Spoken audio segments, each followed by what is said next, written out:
And the same goes with impatience, wanting things to happen quicker than they does. Full acceptance is that things happen when they're supposed to happen. You can't force anything. You can't force anything to be in a different way than it actually is. It's just another example of the ego wanting to control and believe that it can control things. You can't. When you're in the observing, the only thing you can do is just seeing how things fall. It's like playing Mikado and you want to decide where all the sticks they fall. You can't. It just happens, There's no point of it anyway. It's not meaning that because they fall that way, that means that and that. No. It's complete random how the Mikado sticks they fall. So just look at it and take it from there.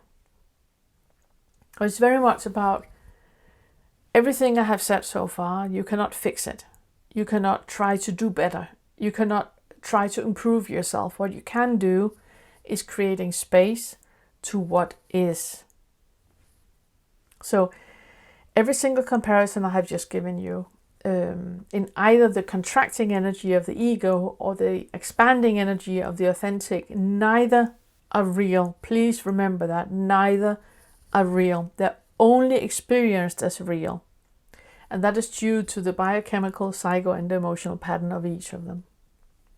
So each view is shaped into that specific view by chemistry, either as a lack or a presence of a specific chemical compound.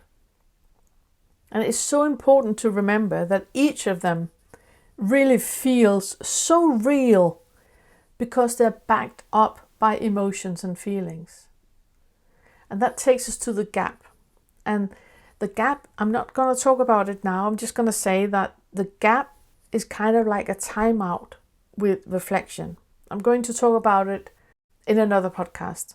What I want to do now is just saying that it exists. I'm going to make another podcast where I'm talking about how you access the gap. And no matter what condition you're in, no matter what chemicals are present or not present, you can create the gap and you can access a reflection no matter what.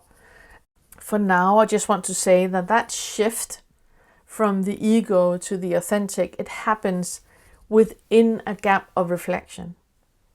And that calm and reflection then creates a space where you can unfold the unconditional acceptance of what is, and not trying to change it, but just creating a space for what is. So, back to the original question. The question was, I know I'm responsible for creating this illusion and all of this suffering, and I feel a need to do more. Otherwise, I feel so much guilt for not getting this. Do you now see that you cannot do yourself out of this? You can only be.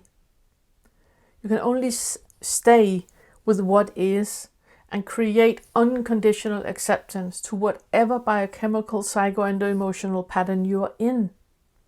The more you fight, the more you're going to create chemistry that will let you sink more and more deeper and deeper into it because you're identifying with it. By not identifying with the guilt, but just allowing it to be there, the more you're not identifying with the unfair accusations that you are making, but instead understanding that they happen because of chemistry. The suffering happens because of chemistry. Yes, it's all self-created. I agree with that. And yes, it's all an illusion. But drinking bleach, even though you have poured a glass of bleach yourself and you are drinking it, it's still going to be painful. So create space of that. That emotional bleach that you're drinking is self-created, yes. But if you no longer identify yourself with that, a lot of the suffering will automatically disappear. You're not thinking your thoughts. Thoughts are thinking themselves.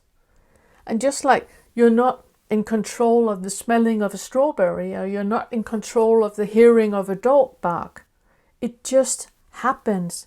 There's nothing to identify with. We experience pain. That is inevitable. but the suffering we create ourselves, because suffering comes from a repeating pattern of the pain in our minds, and soon the chemistry will follow, and then you have suffering.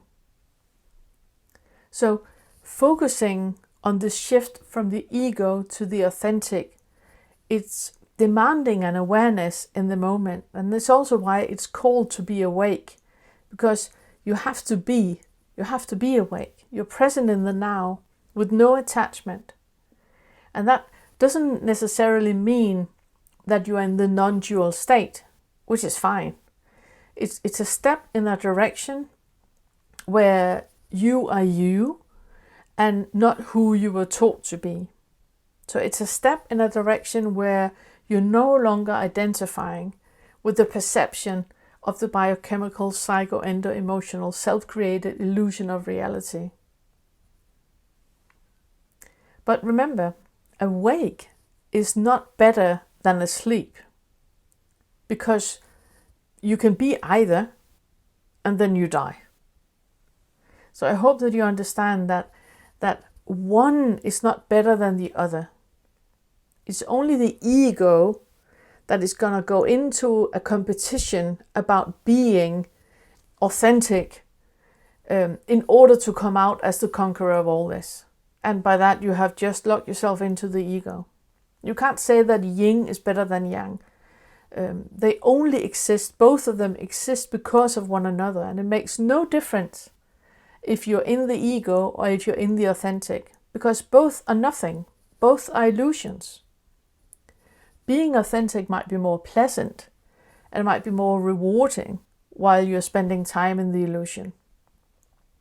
But on the other hand, the ego gives many learning opportunities that otherwise would never have happened. So one is not better than the other. Both of them are nothing. Both of them are part of an illusion that does not exist. And when what never was falls away, nothing has changed and everything is different. I wish you well.